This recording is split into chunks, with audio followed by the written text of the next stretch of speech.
জেলা বার্তায় আপনাদের স্বাগত। আপনাদের সঙ্গে আমি সুমন্ত। বিস্তারিত খবরে যাওয়ার আগে প্রথমেই দেখে নেব জেলা বার্তার বিশেষ কিছু অংশ এক নজরে। দেখতে হলে ভোট লাগবে, ভোট প্রচারে বললেন শতাব্দী। সিউড়ি আদালতে জামিন মিলল সারদা কর্তা সুদীপ্ত সেনের।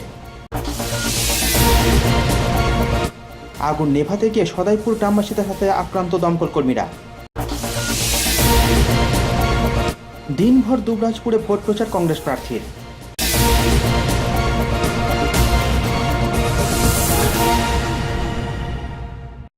এবার জেলা বার্তা বিস্তারিত। চাক্ষুষ দেখলেই হবে না, দিতে হবে ভোট। ভোট প্রচারে বেরিয়ে নির্বাচকদের কাছে এমনই আবদার করলেন বিদায়ী সাংসদ শতাব্দী রায়। বীরভূম কেন্দ্রের তৃণমূল প্রার্থী অভিনেত্রী শতাব্দী রায় বৃহস্পতিবার মোহাম্মদবাজার এলাকায় ভোট প্রচার করার সময় তাকে গাড়ি থেকে নামতে অনুরোধ করেন বাসিন্দারা।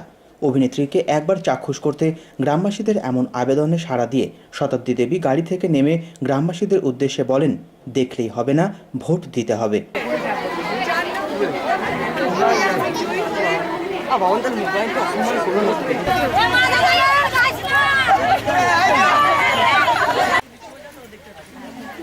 चार नंबर बोताम टिपे जोड़ा फुले भोट दिए।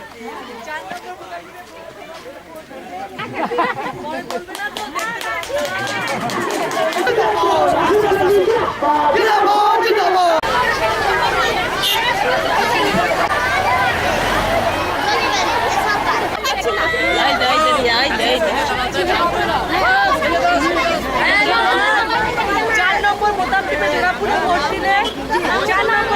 আমাদের এই পাশে আমাদের কোনো কিছু হয় না, সরি আমাদের গ্রামটা কোথায় আর কি ইলেকশনের পর রাস্তার মাপটা নিয়ে কতটা রাস্তা ঠিক আছে।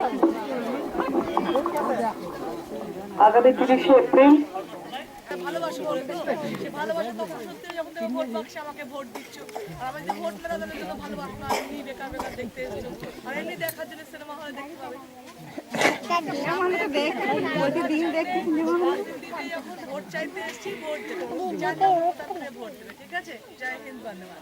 ভয় টিভি, সিউড়ি। সিউড়ি আদালতে হওয়া একটি মামলায় জামিন পেলেন সারদা কর্তা সুদীপ্ত।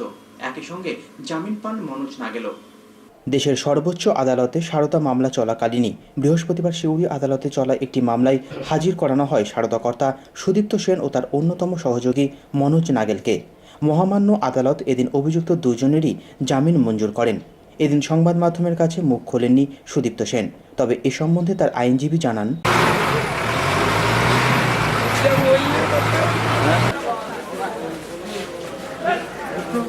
বিড়িটা সামনে খেয়ে না, ওই পাশে খান তো না, শুনুন না।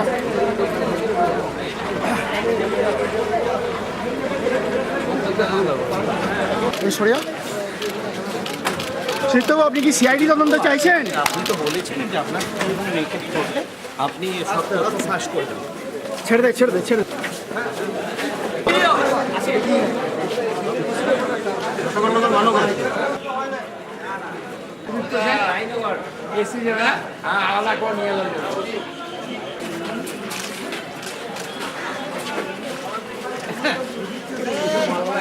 মাননীয় এসিজিএম সিউড়ি বীরভূম আদালতে প্রডিউস করা হয়েছিল।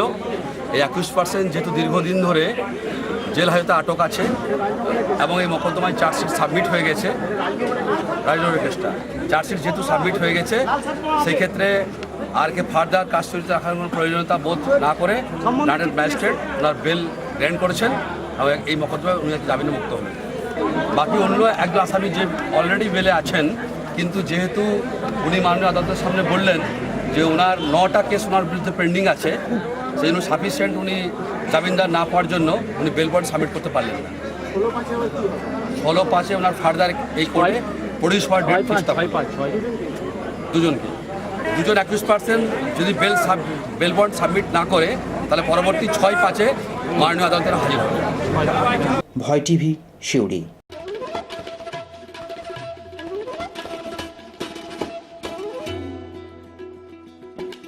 এখন সময় বিরতির, ফিরে আসছি বিরতির পর। সঙ্গে থাকুন ভয়ের সাথে নির্ভয়ে।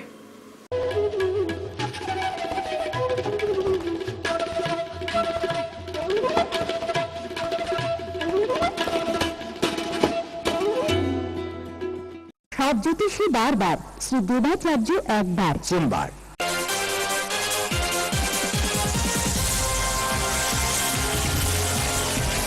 প্রতি ইংরাজি মাসের তৃতীয় রবিবার ও শেষ রবিবার বিকেল 4টে থেকে রাত 8টা পর্যন্ত। বুকিং 9434317391 ও 9163667741। এছাড়া বসেন মালদা, বহরমপুর, কৃষ্ণনগর, শান্তিপুর, বনগাঁ, শিলিগুড়ি, হলদিয়া ও কলকাতা বউবাজার।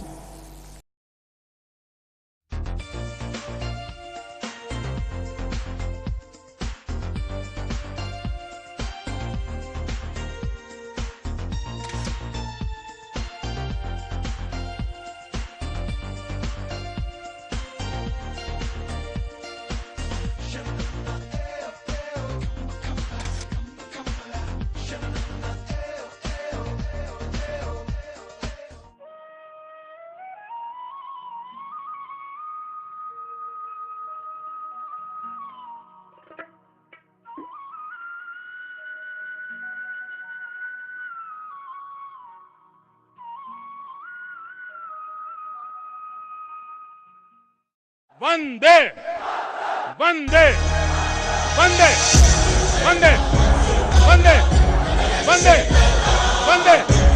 वंदे वंदे वंदे ভোট দিবেন কোনখানে ভোট দিবেন কোনখানে আসন্ন লোকসভা নির্বাচনে কেন্দ্রে স্থায়ী সরকার গড়তে ও প্রধানমন্ত্রী পদপ্রার্থী নরেন্দ্র মোদীর হাত শক্ত করতে বীরভূম লোকসভা কেন্দ্রে বিজেপি মনোনীত প্রার্থী চলচ্চিত্র অভিনেতা জয় ব্যানার্জিকে পদ্ম ফুল চিহ্নে ভোট দিয়ে জয়যুক্ত করেন। আই লাভ ইউ ভোট দিবেন কোনখানে ভোট দিবেন কোনখানে আই লাভ ইউ। আপনারা আমাকে বিপুল ভোটে জেতান।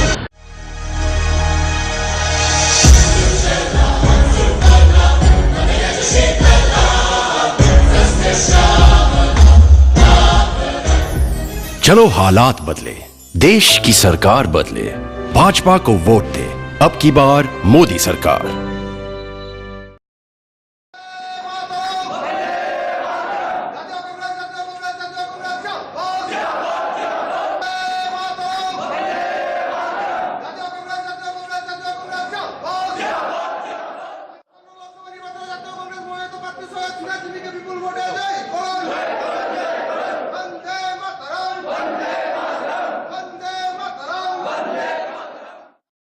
ষোড়শ লোকসভা নির্বাচনে বীরভূম কেন্দ্রের জাতীয় কংগ্রেস মনোনীত প্রার্থী ঘরের ছেলে, কাজের ছেলে তরুণ তুর্কি সৈয়দ সিরাজ জিম্মিকে হাত চিহ্নে ভোট দিয়ে জয়যুক্ত করুন।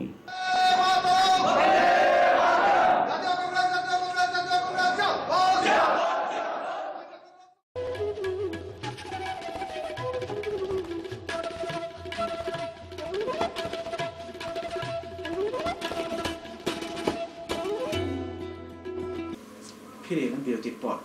মঙ্গলবার রাত্রে সদাইপুর থানার চিনপায়ে আগুন নেভাতে গিয়ে গ্রামবাসীদের হাতে আক্রান্ত হলেন দমকল কর্মীরা। দমকল বাহিনী পৌঁছতে দেরির অভিযোগ তুলে ভাঙচুর করা হয় গাড়ি, ব্যাপক মারধর করা হয় দমকল কর্মীদেরও। সদাইপুর থানার চিনপায়ে পুলিশের সামনে দমকল কর্মীদের ব্যাপক মারধরের অভিযোগ উঠল গ্রামবাসীদের বিরুদ্ধে।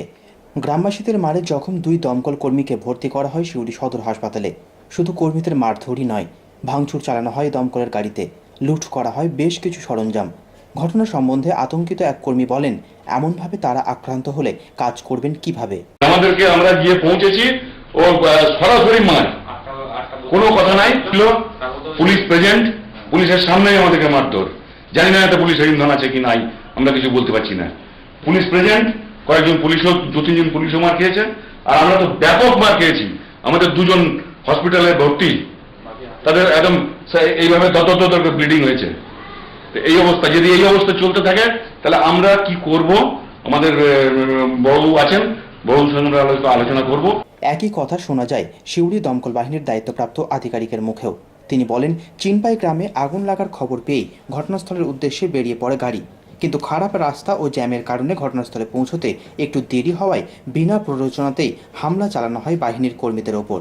এ বিষয়ে পুলিশের নিষ্ক্রিয়তাকেও দায়ী করেছেন তিনি। তারা ওখানে যায় এবং যাওয়ার স্পটে পৌঁছানোর সঙ্গে সঙ্গে হ্যাঁ বেশ কিছু বিক্ষুব্ধ মানুষজন এসে হামলা চালায়, লাঠি, ইট, পাথর এইসব দিয়ে হামলা চালায় এবং এর পরিপ্রেক্ষিতে আমার সমস্ত কর্মচারী যারা ওখানে ছিল এবং যে ওখানে যারা পুলিশ ছিলেন তাদের সামনেই আমাদেরকে মারধর করা হয়েছে।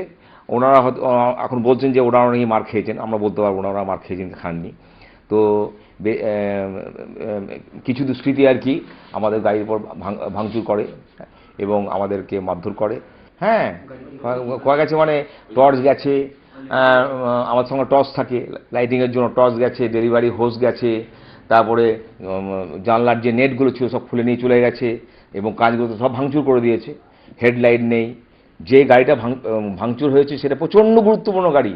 এই মুহূর্তে সিউড়ি জুডিশিয়াল মধ্যে জন্য কোনো ফায়ার হয় তাহলে আমাদের কোনো ওয়াটার টেন্ডার নেই। আপনারা জানেন এখন নির্বাচন চলছে, এই মুহূর্তে আমরা প্রচণ্ড ব্যস্ত, এই মুহূর্তে ইভিএম কমিশনিং চলছে, তার মধ্যে দিয়ে আমার একটা গাড়ি এনগেজ হয়ে আছে।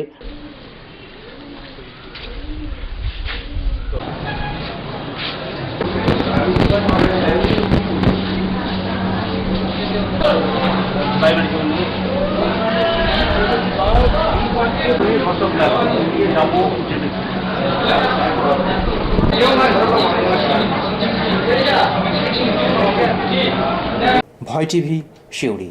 বুধবার দিনভর দুবরাজপুরে ভোট প্রচার চালালেন বীরভূম কেন্দ্রের কংগ্রেস প্রার্থী সৈয়দ সিরাজ জিম্মি। বুধবার দিনভর দুবরাজপুর শহরে প্রচার চালালেন বীরভূম কেন্দ্রের কংগ্রেস প্রার্থী সৈয়দ সিরাজ জিম্মি। গ্রীষ্মের তীব্র দাবদাহকে উপেক্ষা করে বীরভূম কেন্দ্রের প্রতিটি প্রান্ত চষে ফেলছেন কংগ্রেস প্রার্থী সৈয়দ সিরাজ জিম্মি। বুধবার সকাল থেকে দুবরাজপুর শহরে ব্যাপক প্রচার করেন জিম্মি সাহেব। মুখে স্বভাবসুলভ হাসি নিয়ে জেতার বিষয়ে আত্মবিশ্বাসী জিম্মি সাহেব বলেন, কোনো নায়ক নায়িকা নয়, তার বিশ্বাস বীরভূম তথা দুবরাজপুরের মানুষ এবার আশীর্বাদ করবেন তার মতো ঘরের প্রার্থীকেই।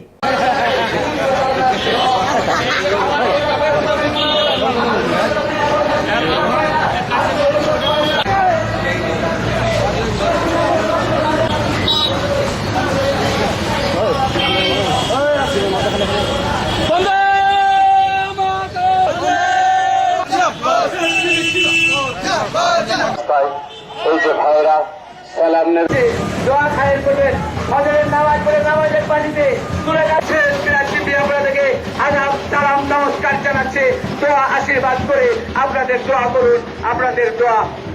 আমাদের দোকানদার ভাই যারা সালাম দিচ্ছেন, যত উকিল আছেন, যত ব্যারিস্টার আছেন, প্রত্যেককে আদাব সালাম নমস্কার জানাচ্ছে, দয়া করে আশীর্বাদ করুন। রামপুরহাট কোর্টের যত মহল আছেন, প্রতিদিন যেটা করি সেটা হচ্ছে মানুষের আশীর্বাদ নিতে এসেছি আমরা আজকে দুবরাজপুরে, এবং যেটা কথা সেটা হচ্ছে দুবরাজপুরের মানুষ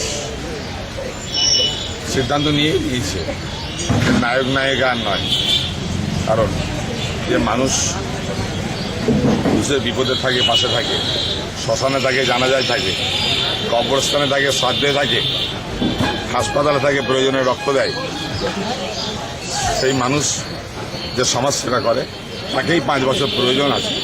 সেটা গতবার সিনেমা জগতের নায়িকাকে ভোট দিয়ে যে ভুলটা করেছে সেই ভুলের সংশোধন করবে এবার দিল্লিতে শক্তিশালী কংগ্রেস সরকার গঠন করার জন্যে, আর এখানে সবসময়ের জন্য একজন সমাজসেবী হওয়ার জন্যে ওরা কংগ্রেসকে ভোট দিয়ে জিতাবে এবং সৈয়দ সিরাজ জিম্মি এখান থেকে জিতবে।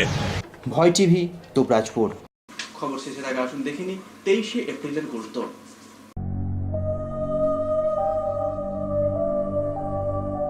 23শে এপ্রিল 1930 সালের 23শে এপ্রিল জালালাবাদ পাহাড়ের যুদ্ধে সাংঘাতিকভাবে আহত ও মৃত বলে দলের লোকের কাছে পরিত্যক্ত মতিলাল কানুনগো শত্রুর উপস্থিতিতে জালালাবাদের পাহাড়ে শেষ নিঃশ্বাস ত্যাগ করেন।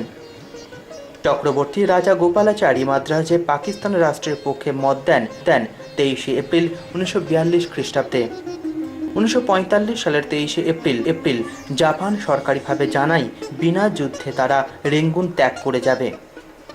অস্কার পুরস্কার প্রাপ্ত চলচ্চিত্র নির্মাতা ও পরিচালক সত্যজিৎ রায়ের মৃত্যু হয় 1992 সালের 23শে এপ্রিল।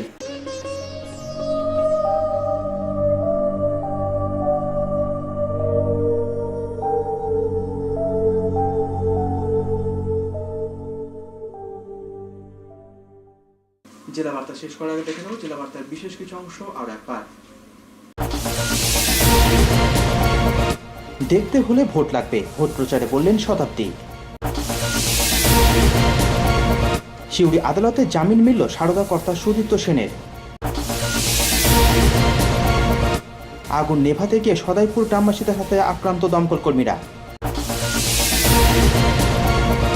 দিনভর দুবরাজপুরে ভোট প্রচার কংগ্রেস প্রার্থীর।